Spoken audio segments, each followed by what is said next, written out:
Oi irmãos, tudo bem? Bem-vindos a mais um vídeo aqui do canal, mais um vídeo sobre a Palavra de Deus.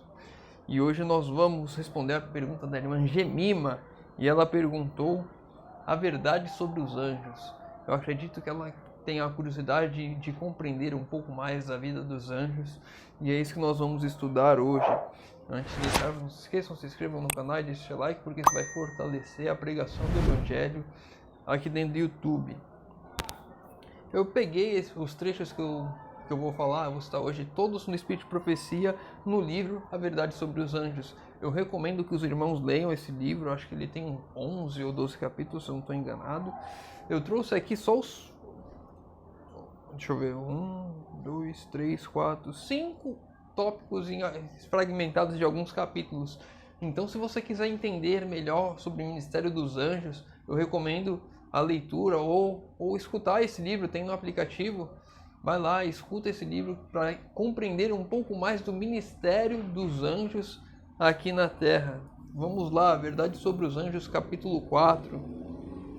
Nem mesmo os anjos fiéis reconheceram seu caráter, o caráter de Lúcifer. Esta é a razão por que Deus não o destruiu imediatamente. Se tivesse feito, os santos anjos não teriam percebido o amor e a justiça de Deus. Uma só dúvida quanto à bondade de Deus teria sido como a má semente que produziria o amargo fruto do pecado e da desgraça. Por isso foi poupado o autor do mal para desenvolver plenamente seu caráter. Ou seja, os anjos, eles não entenderam e não reconheceram o caráter de Lúcifer através das suas atitudes. Eles ficaram com dúvidas a respeito de Deus. E por isso Deus não destruiu o Lúcifer logo de imediato, não destruiu o anjo rebelde, para que o caráter dele, para que o pecado se desenvolvesse cada vez mais no coração dele e o caráter dele fosse mostrado ao mundo verdadeiramente, para que os anjos tivessem tirado de seu coração toda a dúvida que eles poderiam ter a respeito de Deus.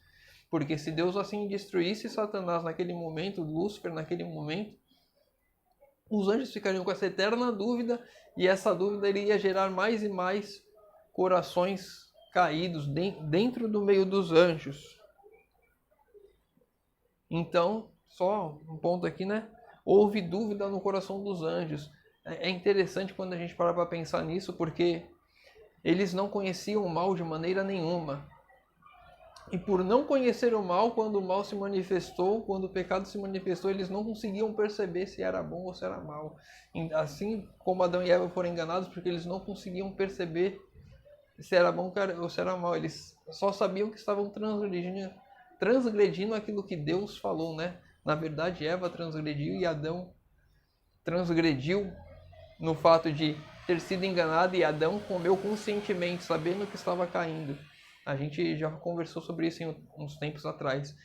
Eva foi enganada e Adão caiu por amor a Eva. Só um ponto aqui. Vamos lá, Verdade sobre os Anjos, capítulo 2. Os anjos de Deus são comissionados pelo céu a fim de guardar os filhos dos homens. E ainda assim estes se afastam da influência protetora daqueles, dirigindo-se para onde possam ter comunicação com os anjos maus. Ou seja, os anjos de Deus aqui, eles trabalham em favor dos filhos de Deus. E mesmo assim nós podemos sair da proteção dos anjos de Deus quando nós nos colocamos em terreno do inimigo, quando nós nos afastamos daquela que é a vontade de Deus. Os anjos, que são os nossos protetores, eles não nos acompanham quando nós estamos em um lugar que não é agradável a Deus. O Espírito Santo de Deus sim está lá, porque ele está em todos os lugares. A presença do Espírito Santo inibe sim a atuação dos anjos maus, a atuação do mal dentro daquele local, mas os anjos de Deus, eles não nos acompanham lá. Vamos lá. Verdade sobre os Anjos, capítulo 5. Satanás declarou que demonstraria ante o mundo criado por Deus e perante as inteligências celestiais que é impossível guardar a lei de Deus. Então, um dos objetivos de Satanás, principalmente quando veio trazer o pecado aqui para o ser humano, para Adão e Eva, era que ele queria demonstrar que era impossível guardar a lei de Deus. E nós vemos que Cristo, quando veio aqui, ele mostrou totalmente o contrário, porque ele veio e não pecou. Ele, sendo homem, não tendo o poder da divindade nele, ele deixou esse poder no céu quando veio aqui. Ele veio e não transgrediu a lei em momento nenhum. Por isso, Satanás foi derrotado na cruz. A verdade sobre os anjos, capítulo 8. As orações fervorosas da mãe haviam confiado seu filho aos cuidados de Deus. Aqui está falando da mãe de Moisés.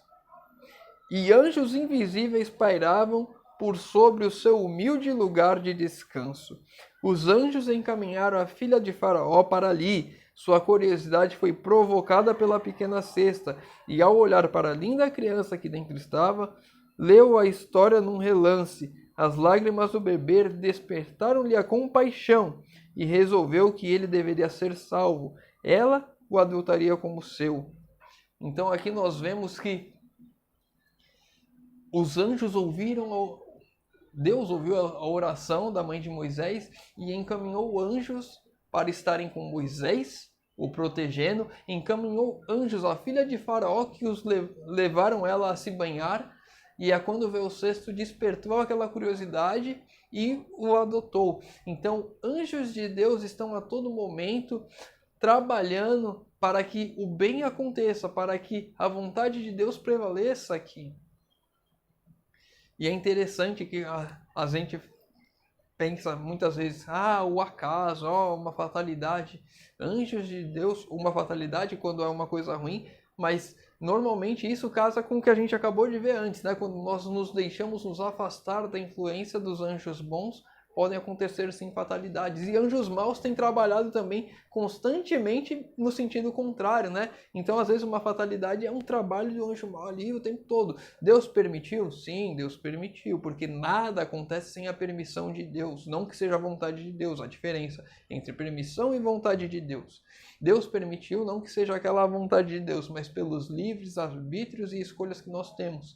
E aí nós permitimos que a atuação de anjos bons e maus em nossa vida, dependendo das nossas escolhas. Então, uma fatalidade pode sim acontecer por causa de influências. E às vezes uma fatalidade não necessariamente, vamos lá, eu estou vendo a rua aqui, você vai atravessar a rua, um carro te atropela. Não necessariamente é uma influência de um anjo mau sobre você, mas pode ser sobre o motorista. E aí, por todas as circunstâncias do livre-arbítrio de cada pessoa, Deus permite aquela situação acontecer.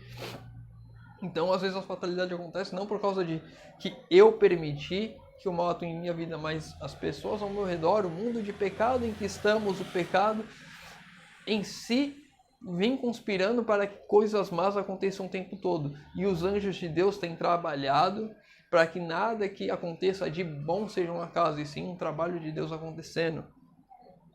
E continua aqui, né? Ainda no capítulo 5, eu pulei aqui. Ainda no capítulo 8.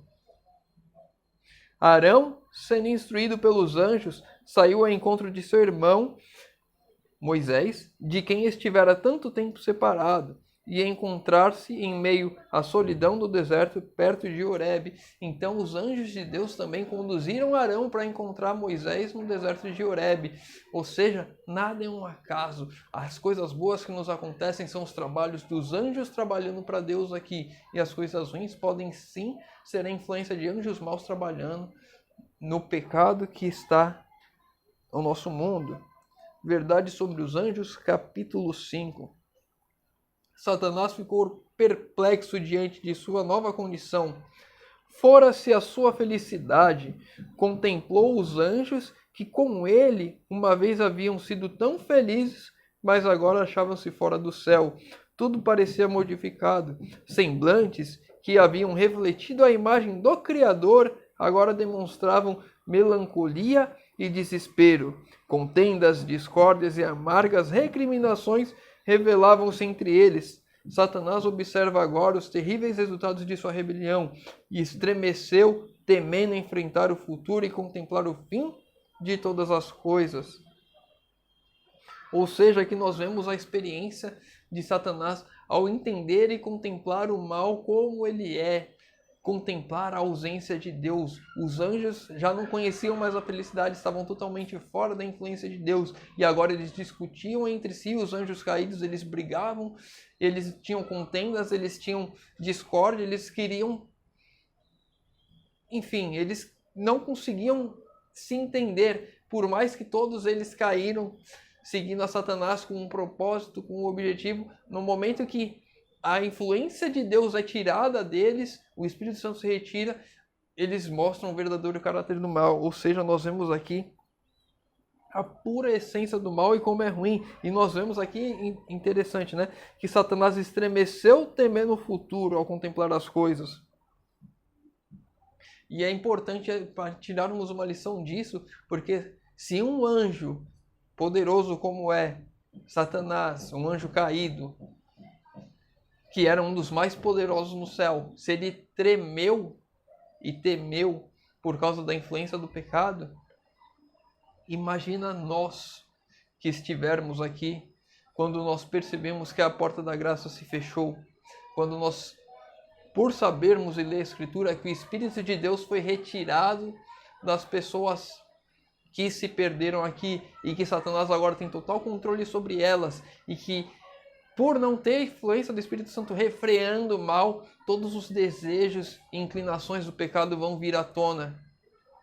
Vão cada vez mais a gente olhar e ver a destruição do mundo e degradação por causa que Deus retirou sua influência dessas pessoas que escolheram esse lado, escolheram se entregar ao mal, ao pecado, a seguir o caminho de Satanás. E agora nós salvos olhando para essa situação de desgraça no mundo, as palavras até fogem num momento desse, porque é uma coisa que está muito próxima a acontecer. A gente olha para o mundo e a gente vê que ele está cada vez mais e mais degradado, cada vez mais e mais destruído. Nós sentimos tristeza com isso, mas quando nós vemos uma coisa dessa, que um anjo poderoso tremeu ao ver aquilo acontecendo, imagina nós, como salvos, vendo o estado das coisas, como elas ficarão ainda pior. Então, essas são algumas coisas, algumas pequenas coisas que eu consigo trazer à irmã referente à verdade sobre os anjos, que possamos estudar sobre isso, o ministério dos anjos em nossas vidas, para que possamos contribuir para que eles trabalhem cada vez mais, o trabalho deles seja eficiente em nossas vidas e que possamos levar a mensagem de Deus para que, quando esse dia chegar, que o Espírito Santo sair, retirar a presença dele dos ímpios, que aquelas nossos vizinhos, as pessoas ao nosso redor, não se percam por conta disso. Então, possamos orar nesse sentido. Convido aos irmãos agora que puderem fechar os olhos para falarmos com Deus. Senhor Deus, Pai amado, obrigado, Senhor, que mais uma vez temos a oportunidade de estudar a Tua Palavra, Senhor. Pai querido, que o Senhor nos ajude a trabalharmos sempre no sentido de que os anjos bons, os Teus anjos, Senhor, tenham um trabalho de sucesso em nossas vidas, Senhor, na vida das pessoas ao nosso redor. Que possamos, Senhor, ter a certeza de que tudo aquilo que acontece de bom em nossa vida tem a influência de anjos que o Senhor enviou para trabalhar por nós, Senhor amado. Que possamos, Senhor, termos a consciência que em breve virá um futuro tenebroso sobre esse mundo, que possamos nos preparar para enfrentá-lo, Senhor amado, para seguirmos firmes em pé, olhando para Cristo nesse tempo, e que possamos salvar todos aqueles a quem amamos e aqueles ao nosso redor também, para que eles possam também olhar para Cristo nesse momento de crise, Senhor amado. Pai querido, te pedimos isso em nome de Jesus. Amém. Meu irmão, fica com Deus e que Deus te abençoe.